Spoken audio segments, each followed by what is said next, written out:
Now let us see how Java evolved and what really prompted Sun Microsystems to develop Java as a language.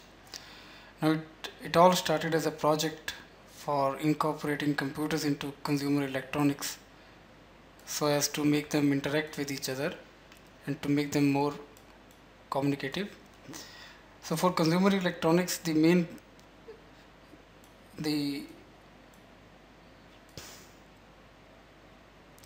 points to be kept in mind was that the memory imprint in embedded devices is very small. So we needed a language whose imprint was very small. Secondly, as there are a number of CPUs in use for embedded systems, so we needed a language which could run on multiple CPUs. So we had C, C++ in mind, but as C, C++ they needed to be compiled for different CPUs, so they couldn't be used for such a project, and eventually they chose to develop a new language based on C, C++ since it was object oriented, and developed the language and named that as Oak, and they completed the project. And as we can see, the main objectives for developing such a language was to have a low memory imprint, reliability was a very high, has to be of very high order in embedded devices, and thirdly it had to be platform independent since it had to run for a number of CPUs. So ultimately the language Oak was developed, and they completed the project for which it was intended to be developed, but unfortunately the market for PDAs and all these set-top boxes, it went out of picture, and suddenly the project came to a standstill. So immediately internet came into picture and the world shifted over to World Wide Web as we all know today. So they all thought of that what all was needed for any language for internet was all in Java, as it was platform independent, and as we run the browser on a multiple platforms, and secondly we needed a small imprint of the language as the internet programs needed to be downloaded across the network. So both these things that we had in Oak were suitable to be used for internet, and Oak, as it was already a name registered for our language, so we changed the name from Oak to Java. And both these features as the language had were more suitable for the World Wide Web, but at that time no browser was supporting Java, and they weren't even prepared to support Java on the Netscape Navigator or Internet Explorer. So the Sun Microsystems, they developed their own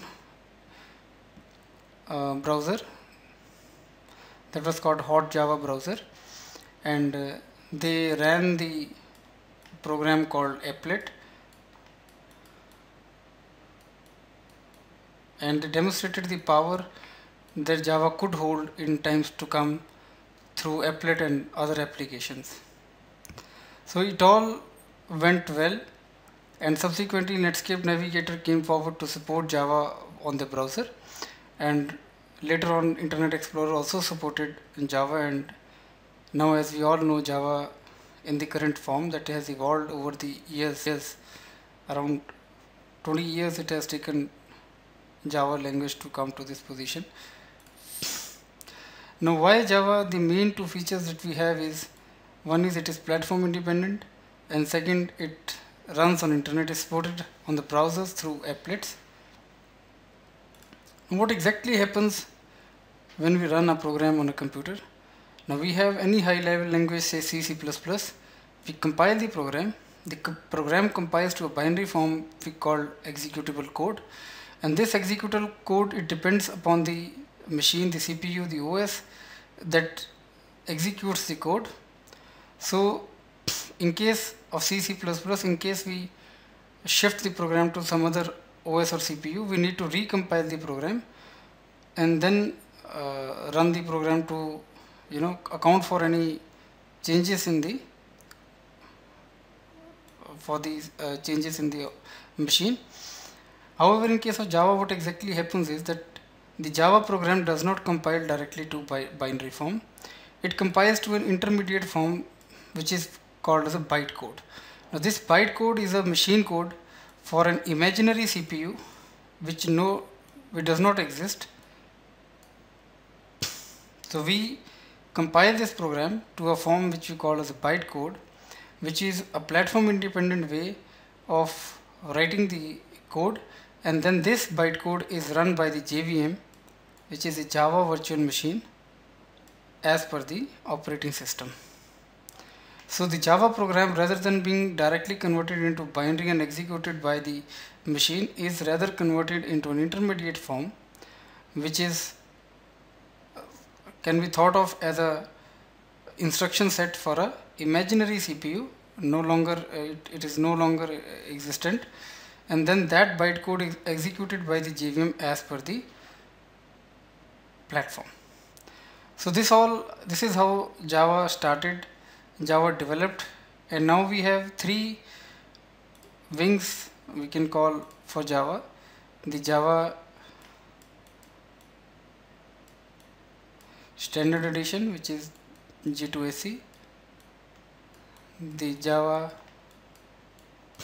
Enterprise Edition that deals with the server programming, and the Java Micro Edition, which deals with where it all started, the embedded systems or mobiles. So this is the history of Java as we know today.